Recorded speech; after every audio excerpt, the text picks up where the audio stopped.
There we go. All right, so in this portion, we're going to talk about the 5-point plan and how to manage hypertension and arrhythmias.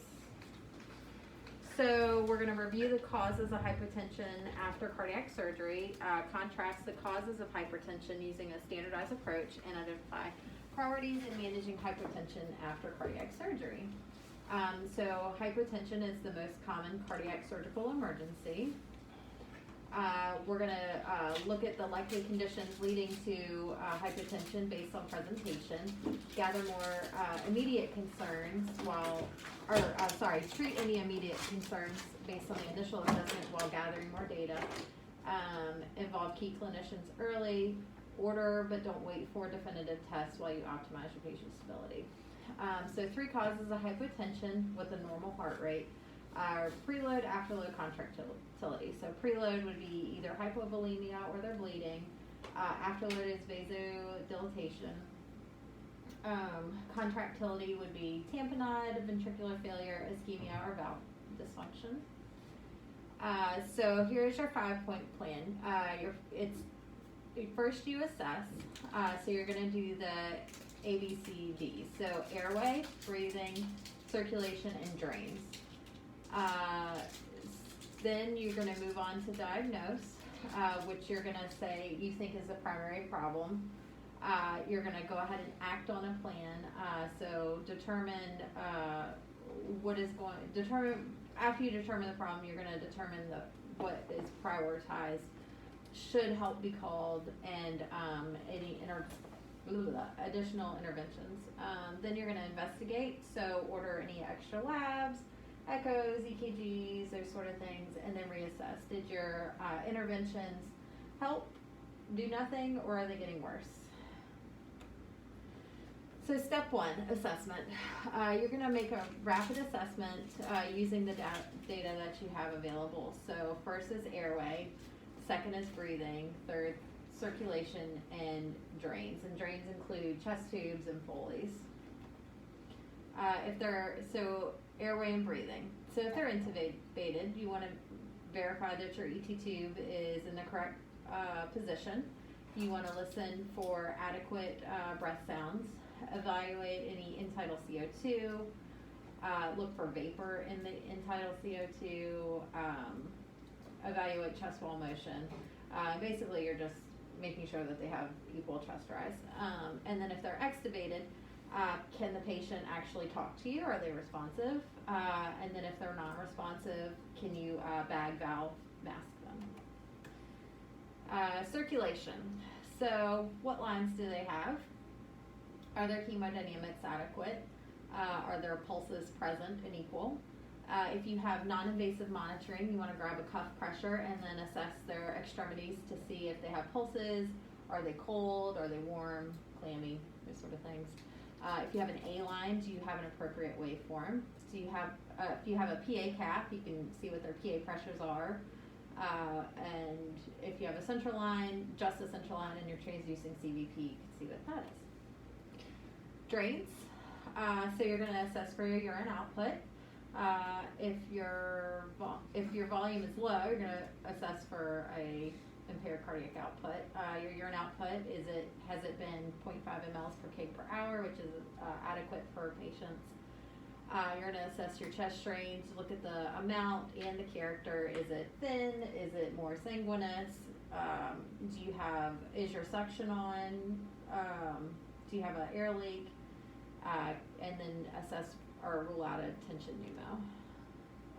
So diagnosis. So what is your first impression, your diagnosis of the clinical syndrome, and then is it a preload problem, afterload, contractility, or rate or rhythm problem? So you make a working diagnosis and tell everyone. You say, I think this is tamponade, or I am worried this person is vasodilated. You have to use very definitive words so that you can everyone knows which pathway you're acting on. Step 3 is action plan. So your treatment is based on your most likely diagnosis. Don't delay interventions for diagnostic testing, and then use your continuous data. So you know, obviously our patients are on the monitor, so we have all the different monitoring devices and whatnot. And if not, you can get a cuff pressure, your sats, those sort of things. Investigate.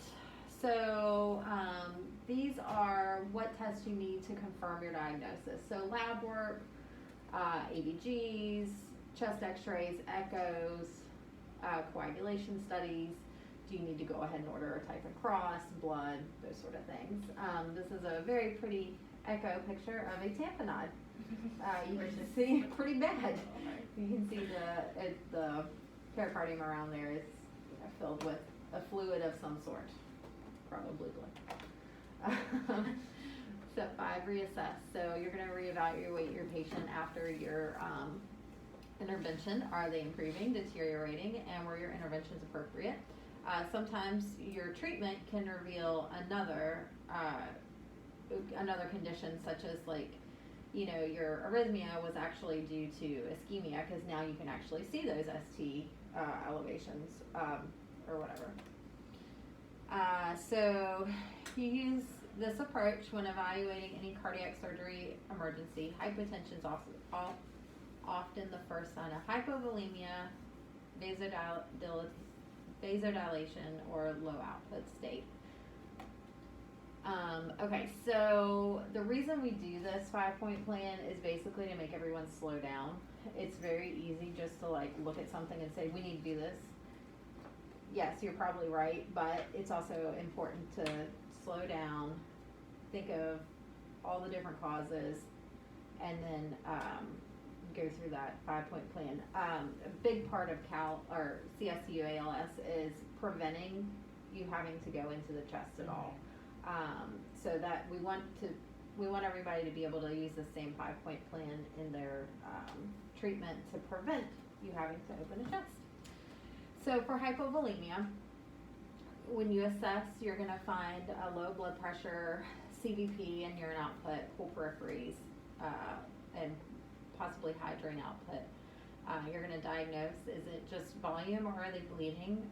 Your action plan would be to transfuse blood or give volume.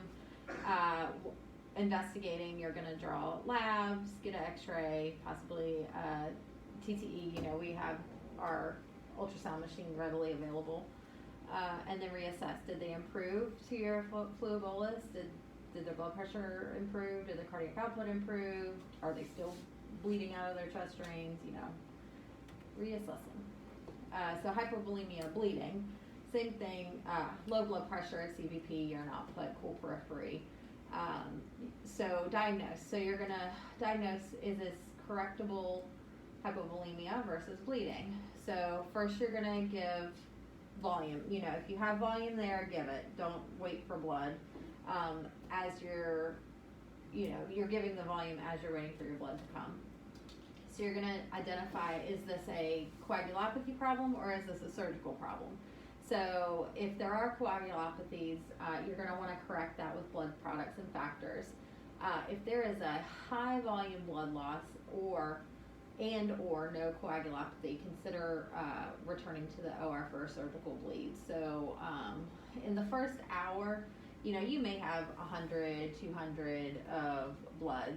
That's not necessarily a surgical bleed, but if it continues to grow or it's more than 200-ish, then you're going to want to start talking to your fellow hey, this is pretty significant.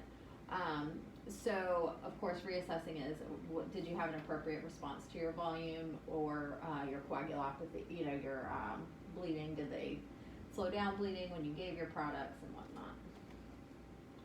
Vasodilation, so assessing, you're going to find low blood pressure, low CVP, and SVR. Warm peripheries, your cardiac output and your urine output are good, and no response to a fluid challenge. So you're going to diagnose this as vasodilation. Your action plan is add a vasoconstrictor. So they don't mention vaso a lot in here, but we use a lot of vaso. Norepinephrine, and just remember that propofol is a vasodilator if your patient's on propofol, so you can either decrease or discontinue that. Luckily, we don't, in the immediate post-op phase, we don't use a lot of propofol anymore. So you're going to investigate, do all your labs, chest x-ray, echo, to look at your heart function, find the cause of your vasodilation, and then reassess that your, blood pressure is coming up and your your SBRI is coming up with your vasopressor intervention. Says treat with vasoconstrictor, consider an alpha agent, phenylephrine, levophed, vaso. Assess the response to that, ensure their cardiac output's not falling. If it's improving, titrate that vasoconstrictor out for an appropriate MAP and look for any underlying causes. If the cardiac output is decreasing, consider adding an inotrope and reconsider your diagnosis. Low cardiac output state, so you're going to have low blood pressure, high CVP and PAs, cool periphery, low urine output, and fluids are ineffective. So for this, you would diagnose it as a low cardiac output state. You would add an inotrope for stability, and then do all your labs, all your investigating things, and then determine the cause of your low output state after you've added an inotrope. So low output states, tamponade is one. Tamponade, you always perform emergent resternotomy. Cardiac failure, so you would add inotropes and or a balloon pump. Ischemia or MI, possibly a balloon pump and a cath lab or surgery. Valve failure, after-load reduction and surgery. So tamponade is a mechanical restriction to filling. So you're going to have hypotension, a low cardiac index, and a low SpO2. Your filling pressures change, so pressures start to equilibrate. Your CVP, your PAD, your wedge pressure, all of those start to become the same number. It can be a localized tamponade on just one part of the heart next to one part of the heart that's reducing your ventricular function. And also your chest tube output is reduced, so you may have like 200 an hour or 75 and then none. Echo findings, so clinical presentation is you're tachycardic, you have an underfilled heart, and a normal or hyperdynamic function. You could have a moderate to large pericardial effusion, circumferential or localized. It will be echolucent, black unless clotted, which is white, and diastolic collapse, so on the right side. And you can kind of see that looking at that heart, the bottom right chamber is your left ventricle, and your right adjacent to that to the left is your left atrium, and then above that is your right side. So you can see that right ventricle is like completely collapsing and not filling. This is a terrible picture. It's very strange. So cardiac failure. So this is a pump problem associated with preoperative LV dysfunction. So these are going to be your low EF people that come into this. So you're going to want to optimize your filling pressures on the high side. So you would definitely give an inotrope, consider a balloon pump. Make one change at a time and reassess after treatment changes. Optimize your heart rate and rhythm. Medications, I'm sure you're all familiar with this little graph here.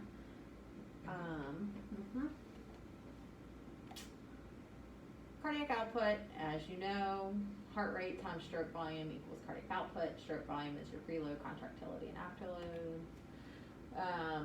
So this is the impact of heart rate on systolic and diastolic. As you can see, the different heart rates. So if you have a heart rate of 60, you're going to spend 70% of your time in diastole versus 30% in your systole. And then you can see the 90 and 120. So you want to avoid tachycardia. Ischemia. So diagnosis of this is going to be EKG changes, tachyarrhythmias. They may be having chest pain that's not consistent with sternotomy pain.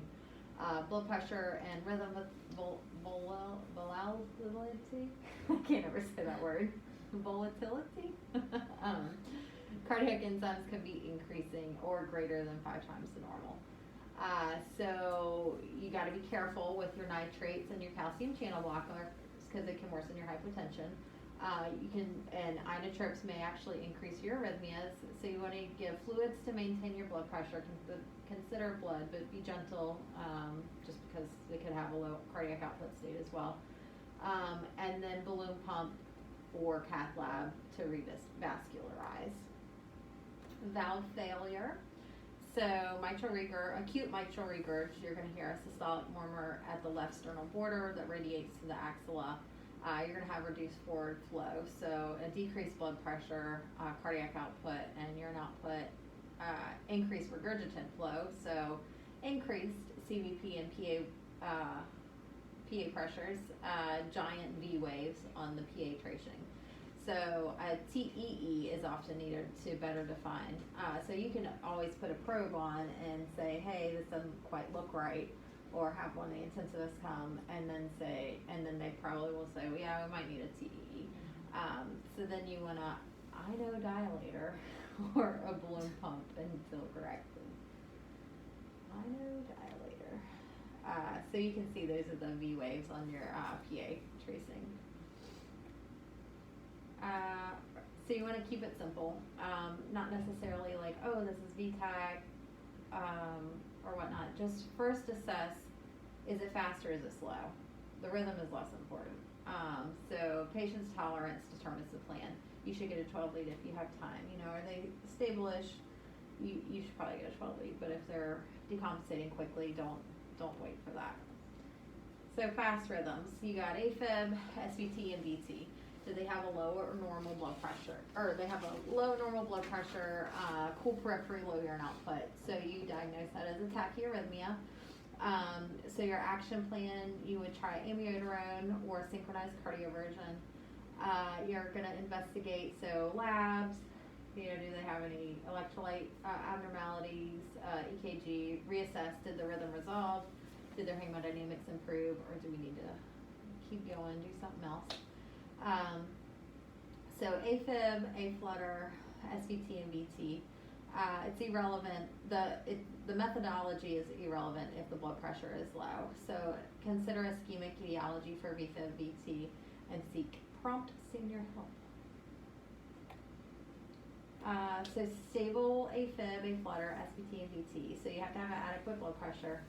You could give amiodarone as a bolus, 150.